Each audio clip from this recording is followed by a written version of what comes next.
Sangat terasa. Mari kita beri apresiasi tepuk tangan saudara ya buat apa yang Tuhan dengan sungguh-sungguh kita semua diberkati. Shalom, selamat pagi, salam damai sejahtera dalam Tuhan Yesus Kristus kepada Bapak Ibu saudara sekalian. Terima kasih Bapak Gembala Pak Juanda Manulang yang memberikan saya kesempatan untuk melayani ibadah Natal AIC Angsa di hari ini. Mari saudara kita bersama-sama merenungkan firman Tuhan sesuai dengan tema nasional dari PGI KWI saudara ya. Marilah sekarang kita pergi ke Bethlehem. Let's go to Bethlehem. Mari kita buka Injil Lukas pasal 2 ayat 10 sampai 16. Mari kita baca bersama-sama 2, 3. Lalu kata malaikat itu kepada mereka, jangan takut, sebab sesungguhnya aku memberitakan kepadamu kesukaan besar untuk seluruh bangsa. Hari ini telah lahir bagimu juru selamat, yaitu Kristus Tuhan di kota Daud. Dan inilah tandanya bagimu, kamu akan menjumpai seorang bayi dibungkus dengan lampin dan terbaring di dalam palungan. Dan tiba-tiba tampaklah bersama-sama dengan malaikat itu sejumlah besar bala tentara surga yang memuji Allah, katanya, kemuliaan bagi Allah di tempat yang maha tinggi dan damai sejahtera di bumi di antara manusia yang berkenan kepadanya. Setelah malaikat-malaikat itu meninggalkan mereka dan kembali ke surga, gembala-gembala itu berkata seorang kepada yang lain, marilah sekarang kita pergi ke Bethlehem untuk melihat apa yang terjadi di sana, seperti yang diberitahukan Tuhan kepada kita. Lalu mereka cepat-cepat berangkat dan menjumpai Maria dan Yusuf dan bayi itu yang sedang berbaring di dalam palungan. Baik saudara, berdasarkan teks ini saya mau sharing 3 hal saudara ya, 3 prinsip dari kebenaran yang barusan kita baca. Yang pertama adalah prinsip kecil bisa berdampak besar. Ayat 10 sampai 11 dikatakan, malaikat itu kepada mereka, jangan takut sebab sesungguhnya aku memberitakan kepadamu kesukaan besar untuk seluruh bangsa. Hari ini telah lahir bagimu juru selamat, yaitu Kristus Tuhan di kota Daud. Saudara yang dikasih Tuhan, konteks dari teks ini menceritakan bahwa pada waktu itu malaikat Tuhan datang menjumpai para gembala yang sedang menggembalakan kawanan ternak di padang pada malam hari, saudara ya. Nah, pada zaman itu pekerjaan sebagai gembala ternak merupakan pekerjaan yang tidak diperhitungkan oleh masyarakat, saudara. Itu adalah pekerjaan yang dianggap rendah oleh masyarakat.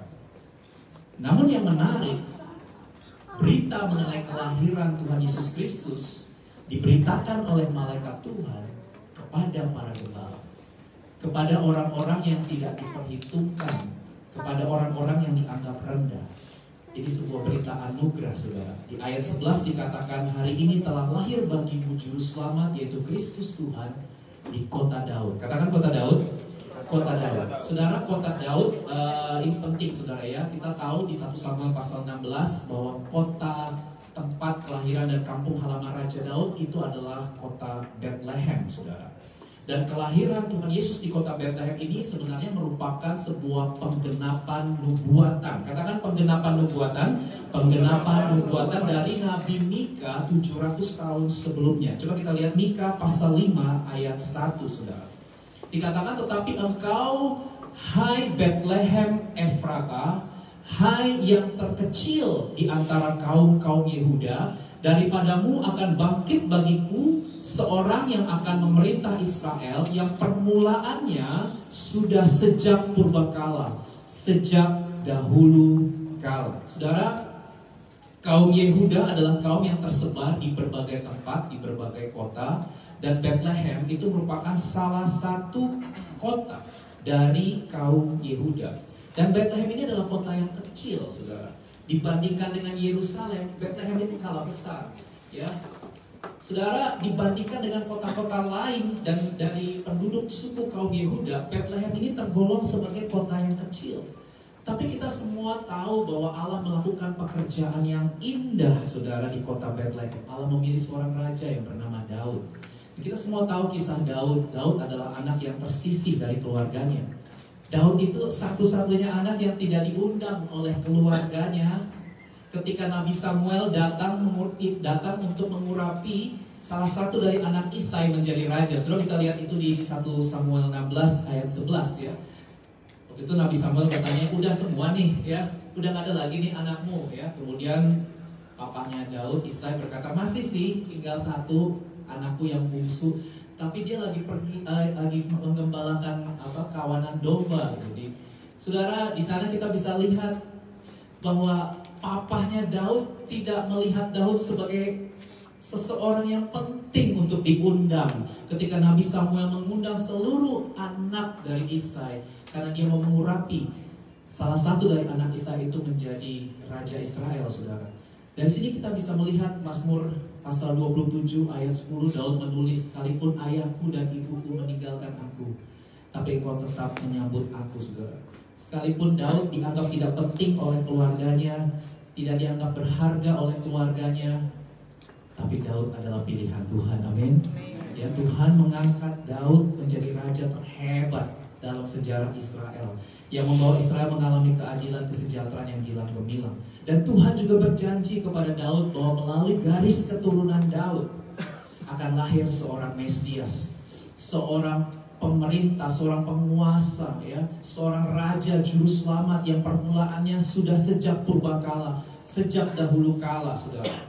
Tuhan memberi perjanjian kepada Daud, ya. Saudara bisa lihat itu di 2 Samuel 7 ayat 12 sampai 16, dan kita tahu semua itu digenapi di dalam kedatangan Tuhan Yesus Kristus. Yohanes pasal 7 ayat 42 berkata begini, karena kitab suci mengatakan bahwa Mesias berasal dari keturunan Daud dan dari kampung Bethlehem, tempat Daud dahulu tinggal. Ini luar biasa, saudara. Karena pada waktu berita Natal disampaikan, kita semua tahu konteksnya pada waktu itu orang tua Yesus, Maria dan Yusuf, mereka sedang tinggal di kota Nazaret, bukan di Bethlehem. Ya, mereka sedang tinggal di Nazaret. Tetapi luar biasa, karena Allah berdaulat dalam segala sesuatu, Kaisar Roma yang waktu itu bernama Agustus, saudara, memerintahkan sensus penduduk. Saudara bisa lihat di Lukas pasal 2 ayat 1 sampai 4 ya, saya bacakan dengan cepat. Pada waktu itu Kaisar Agustus mengeluarkan suatu perintah, menyuruh mendaftarkan semua orang di seluruh dunia. Inilah pendaftaran pertama kali diadakan sewaktu Quirinius menjadi wali negeri di Syria. Maka pergilah semua orang mendaftarkan diri masing-masing di kotanya sendiri.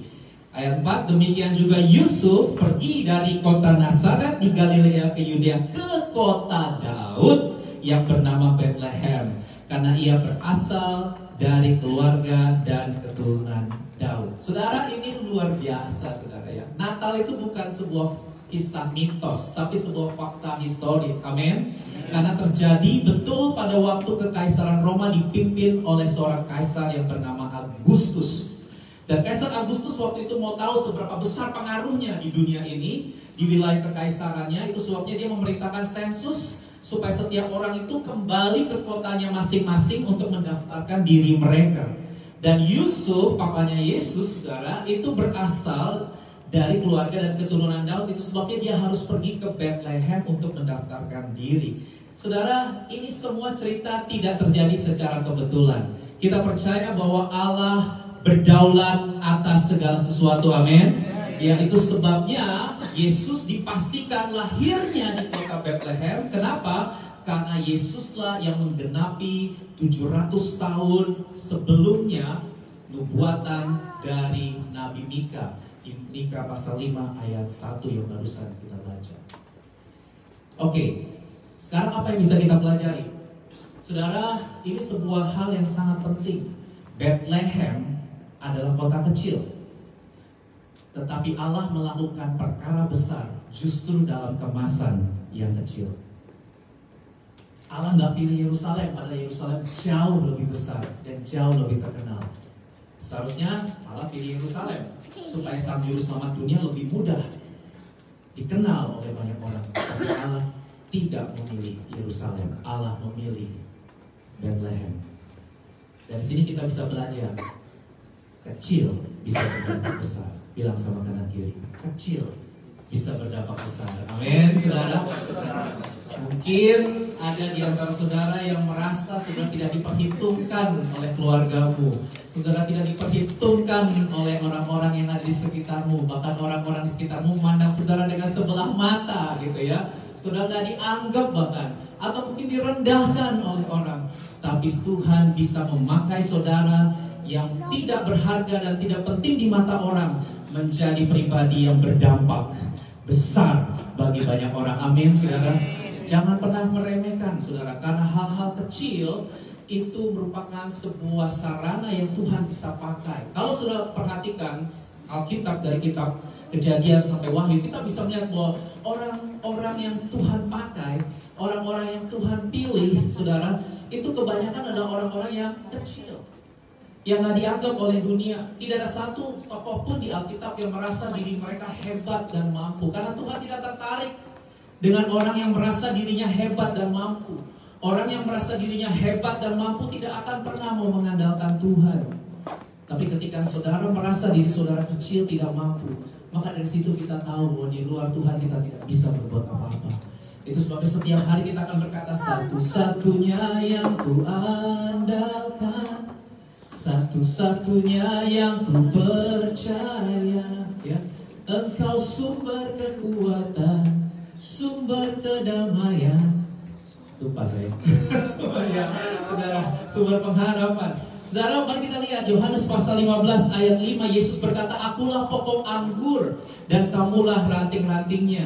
Barang siapa tinggal di dalam aku dan aku di dalam dia, ia berbuah banyak. Baca bersama 2-3. Sebab di luar aku kamu tidak dapat berbuat apa-apa. Saudara, pokok anggur adalah sumber dari ranting untuk bisa menghasilkan buah. Itu sebabnya untuk menghasilkan buah kita perlu tinggal terus-menerus di dalam pokok anggur yang benar, yaitu Kristus. Tinggal di dalam Kristus artinya kita selalu mengandalkan Dia. Tinggal di dalam Kristus artinya kita selalu mempercayakan hidup kita hanya kepada Kristus saja. Sebab di luar Yesus kita tidak dapat berbuat apa-apa. Ini prinsip yang harus kita hidupi seumur hidup kita, saudara. Ini prinsip yang sangat penting, supaya ketika kita mengalami keberhasilan, kita tidak menjadi besar kepala atau memegahkan diri, karena yang hebat bukan kita. Yang hebat adalah Kristus yang bekerja di dalam kita. Amin. Demikian juga pada saat kita mengalami kegagalan. Halo? Ada waktunya kita berhasil, tapi ada waktunya juga kita gagal, saudara ya. Kalau kita memahami prinsip ini, ketika kita mengalami kegagalan, kita tidak menjadi lemah dan putus asa. Karena kita percaya bahwa Tuhan berdaulat atas segala sesuatu, dan Dia senantiasa bekerja untuk mendatangkan kebaikan bagi setiap orang yang mengasihi Tuhan. Amin, saudara. Roma pasal 8 ayat 28. Kebenaran ini penting, saudara, untuk kita hidupi senantiasa dalam hidup kita. Seorang bernama Charles Holtz menulis begini, the security of our success is in Christ's presence, for without Him we can do nothing.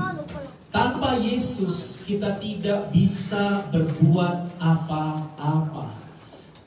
Itu sebabnya kita perlu menghargai hal-hal yang kecil dalam hidup ini. Mari belajar setia dengan perkara-perkara yang kecil. Bilang sama kanan kiri, mari belajar setia dengan perkara-perkara yang kecil, karena Tuhan bisa pakai perkara kecil menjadi dampak yang besar untuk kemuliaannya. Amin, saudara. Ada sebuah quotes yang berkata begini, hal-hal kecil adalah tempat kerja Tuhan untuk mempersiapkan hidup kita dan membentuk hati kita.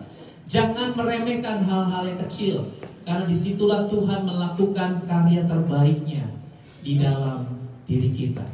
Apa yang saudara lakukan setiap hari mungkin nampaknya kecil, nampaknya biasa saja, bahkan mungkin monoton, membosankan, sesuatu yang kelihatannya tidak berarti, tidak penting, saudara. Tetapi semua itu ada di dalam kendali kedaulatan Tuhan. Tuhan sedang mempersiapkan saudara dan saya. Dia sedang membangun karakter kita untuk bisa menyelesaikan misinya bagi dunia ini.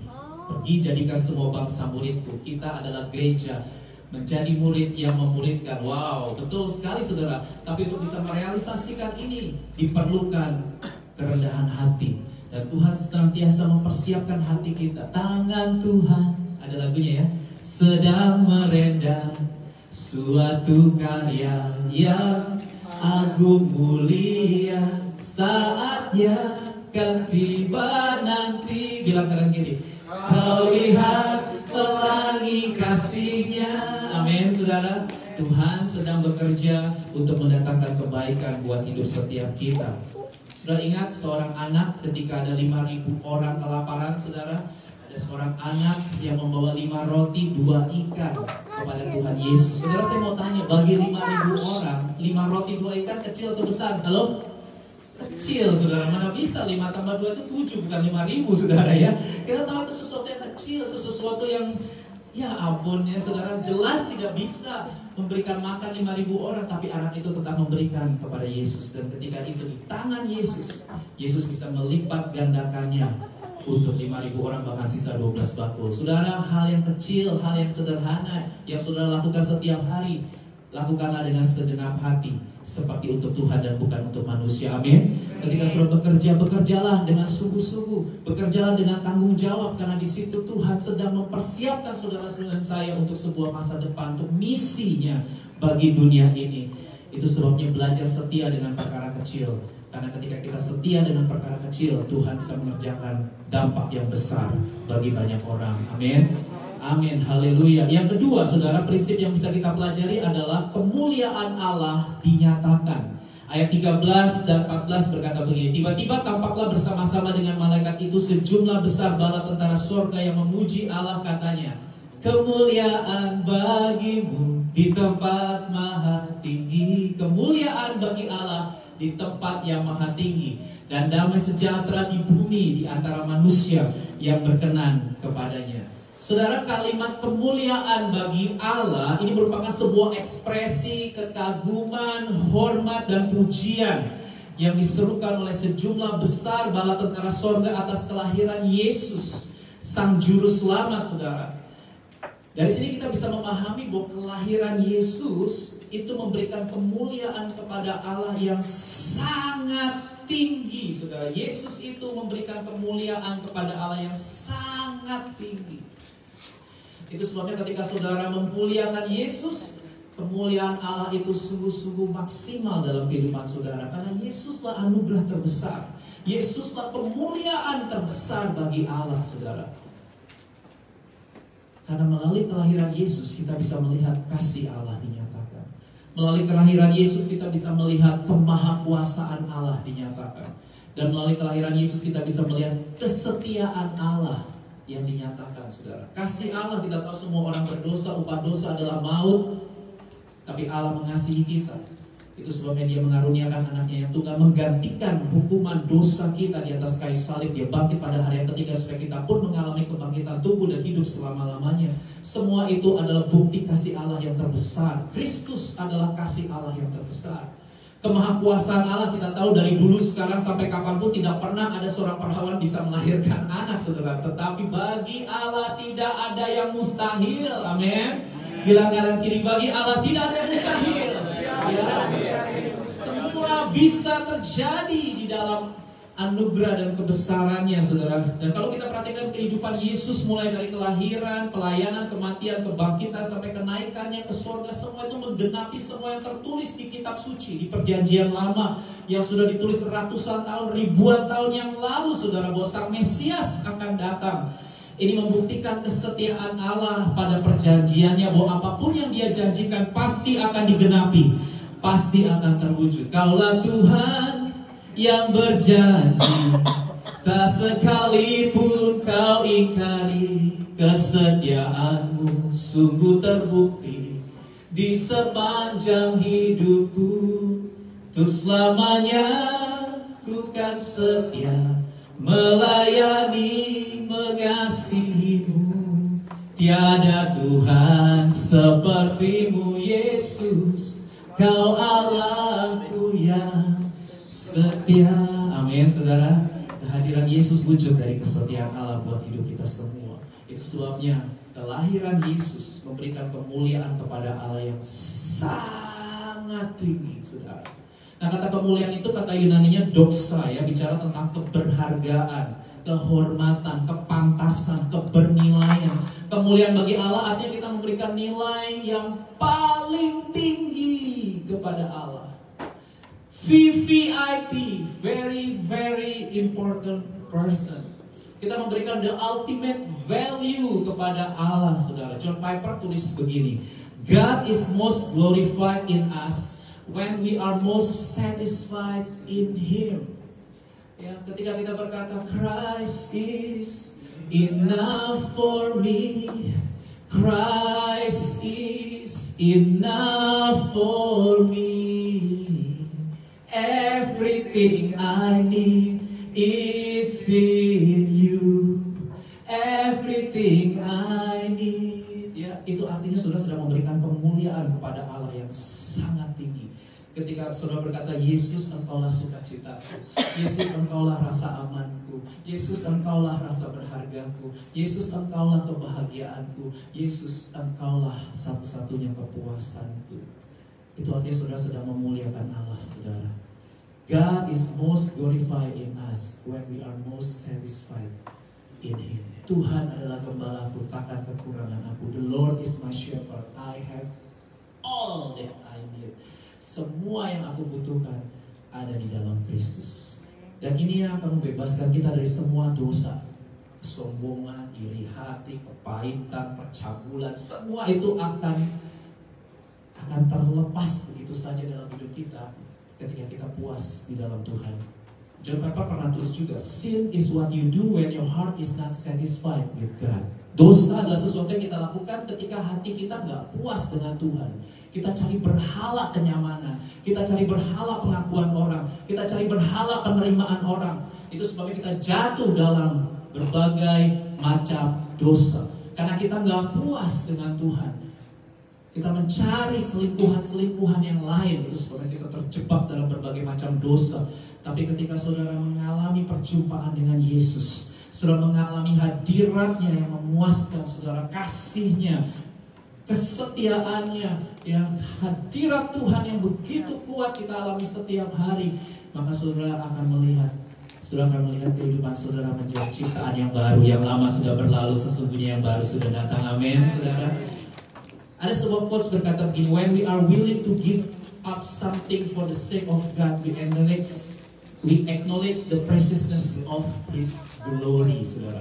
Ketika kita mau menyerahkan atau memberikan sesuatu kepada Tuhan, maka sebenarnya kita sedang mengakui keberhargaan dari kemuliaan Allah.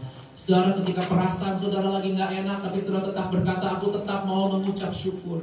Perasaanku lagi gak enak, tapi aku mau tetap bernyanyi. Perasaanku lagi gak nyaman, tapi aku mau tetap berdoa. Perasaanku lagi gak menentu, tapi aku mau tetap memuji dan menyembah Tuhan. Itu artinya saudara sedang memberikan nilai yang paling tinggi kepada Tuhan.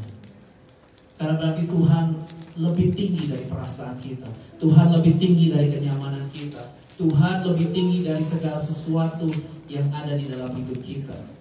Itu artinya kita sedang memuliakan Allah, saudara. Haleluya. Yang ketiga, yang terakhir, saya belajar dari teks ini prinsip hati yang responsif. Katakan hati yang responsif. 2, 3.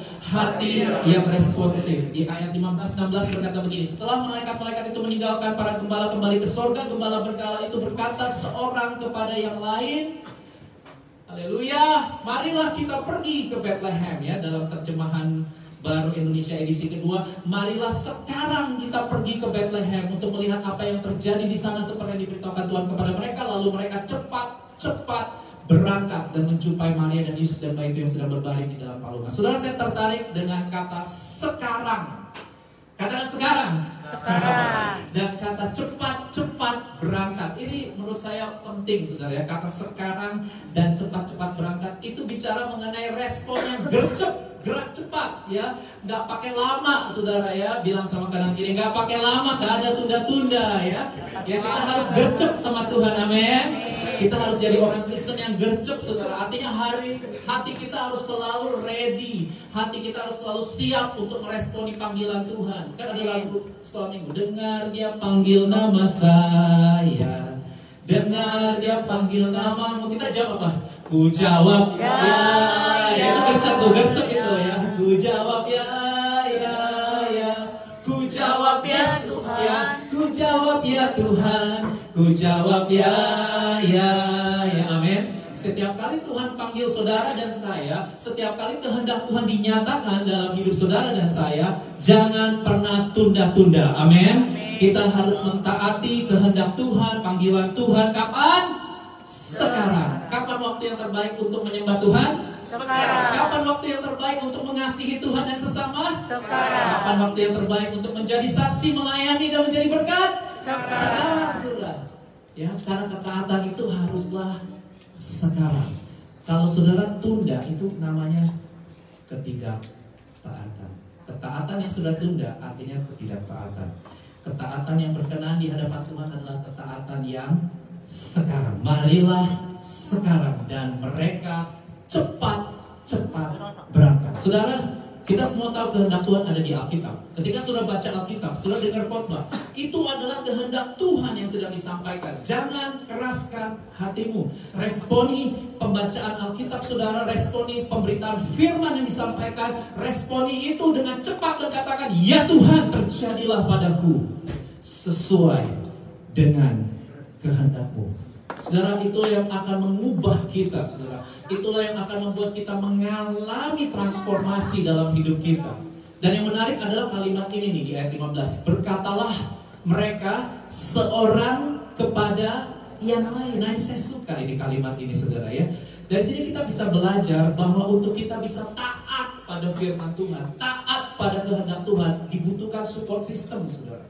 Saudara nggak bisa sendirian. Untuk kita bisa taat sampai ku berjuang, ada lagunya tuh, sampai akhirnya, sampai akhir kau dapati aku tetap setia. Itu gak gampang, nyanyinya gampang ya, khotbahnya gampang, ngomongnya gampang. Tapi untuk kita bisa setia sampai garis akhir, untuk kita bisa taat sampai garis akhir, saudara, itu tidak mudah kalau saudara sendirian. Bilang kanan kiri, tidak baik kalau kita sendirian saja. Ya, saudara, kita ini manusia punya daging, punya kelemahan, saudara. Ya, ada waktu-waktu di mana kita nggak kuat, saudara, kalau sendirian. Kita butuh komunitas. Gembala aja punya komunitas. Ketika mereka mau mentaati firman Tuhan, mereka nggak sendirian. Marilah sekarang, ya, kita berkata-kata seorang kepada yang lain. Seorang kepada yang lain itu bicara apa? Bicara komunitas. Bicara ada orang-orang, ada gembala-gembala lain yang sepakat bersama-sama untuk mentaati firman Tuhan. Saudara butuh komunitas rohani yang sepakat mau mengasihi Tuhan Yesus Kristus. Dan komunitas itu ada di AIC Ansan. Amin. Itu sebabnya saudara harus berkomunitas di gereja ini. Saudara harus sharing, harus ada orang yang mendoakan saudara. Saudara harus curhat sama orang. Terbukalah, karena keterbukaan adalah awal dari pemulihan. Belajarlah untuk terbuka. Kalau saudara lagi sedih, katakan sedih. Kalau saudara lagi marah, katakan marah. Kalau saudara lagi terluka, katakan terluka. Keterbukaan awal dari pemulihan. Karena dari situlah kita bisa saling membangun, saling mendoakan, saling menasihati, saling memberi semangat. Karena begini loh saudara, spiritual journey itu perjalanan yang panjang. Dan Alkitab sudah menggambarkan, kita tuh ibaratnya pertandingan iman kita tuh seperti lari maraton, saudara. Lari maraton itu perjalanannya panjang, lama, saudara. Ya, saudara, kalau lari sendirian, saudara bisa lemah, saudara bisa putus asa. Tapi kalau kita larinya bareng-bareng, saudara, haleluya, maka kita akan sama-sama belajar. Kita mau taat dan setia sampai garis akhir, amin.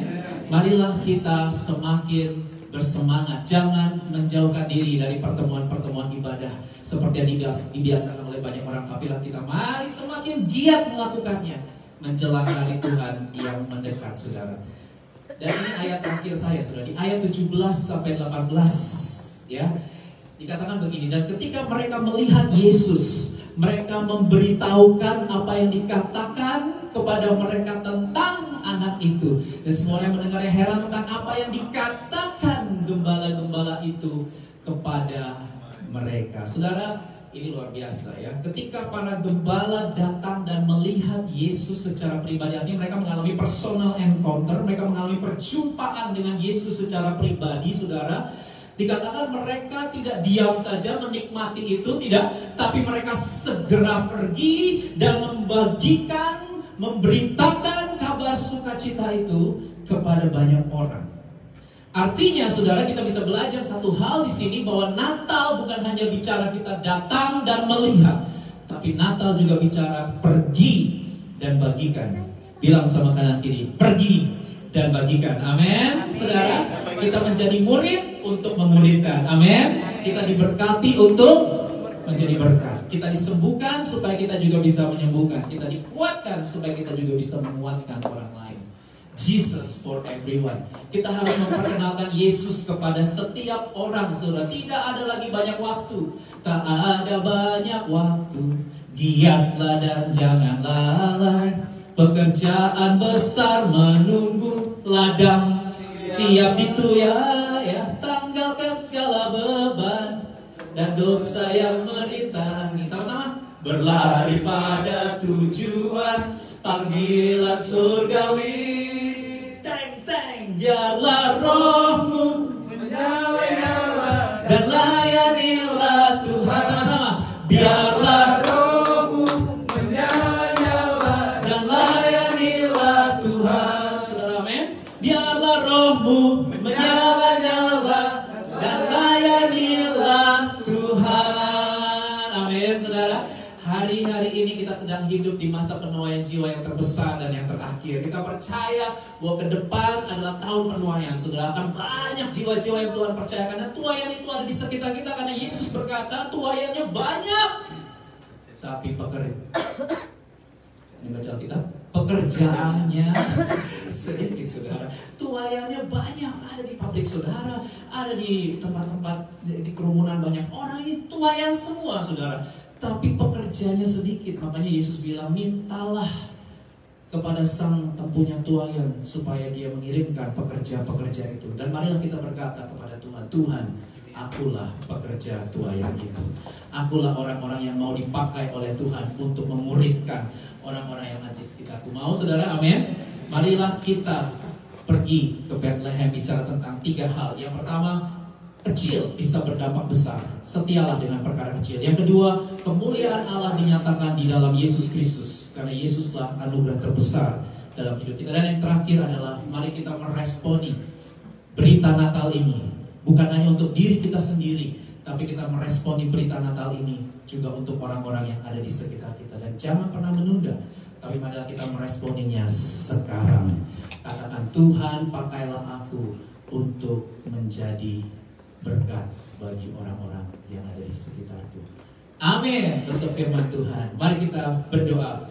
Terima kasih Tuhan Yesus untuk firman yang sederhana saja di saat ini, di momen Natal ini. Tuhan mengingatkan kami untuk selalu setia dalam perkara-perkara yang kecil, karena ketika kami mempercayakan itu kepada Tuhan, maka Tuhan bisa memakai hidup kami yang kecil ini menjadi dampak yang besar bagi banyak orang dan bagi kemuliaan Tuhan. Dan kami mau terus, Tuhan, menyatakan kemuliaan-Mu di dalam Yesus. Biarlah Yesus menjadi satu-satunya harta yang paling berharga buat hidup kami setiap hari, setiap waktu. Dan kami mau punya hati yang responsif, Tuhan, untuk kami mentaati firman-Mu, perintah-Mu, kehendak-Mu, panggilan-Mu. Tidak ada penundaan, karena kami tahu hari-hari ini adalah hari-hari terakhir. Masa penuaian di mana-mana sedang terjadi, dan kami mau hidup kami, Tuhan, pakai untuk kami boleh menjadi terang, untuk menjadi saksi Tuhan Yesus Kristus kepada orang-orang yang ada di keluarga kami, di pabrik kami, di tempat kerja kami, dimanapun kami berada. Pakailah, urapilah AIC Ansam di dalam nama Yesus. Hamba berdoa Tuhan untuk Pak Juanda dan seluruh pelayan, para pemimpin, para leaders dan jemaat AIC Ansam. Tuhan, urapi berlimpah-limpah supaya mereka memasuki tahun yang baru dengan penuh sukacita, dan mereka semua meresponi panggilan Tuhan menjadi murid yang memuridkan. Terima kasih Tuhan, kami bersyukur di dalam nama Tuhan Yesus Kristus yang kami rayakan dengan sukacita. Kami sama-sama bersukacita di dalam hadirat dan kemuliaan Tuhan. Semua bersukacita sama-sama katakan amin. Amin. Selamat hari Natal. Tuhan Yesus memberkati berlimpah-limpah.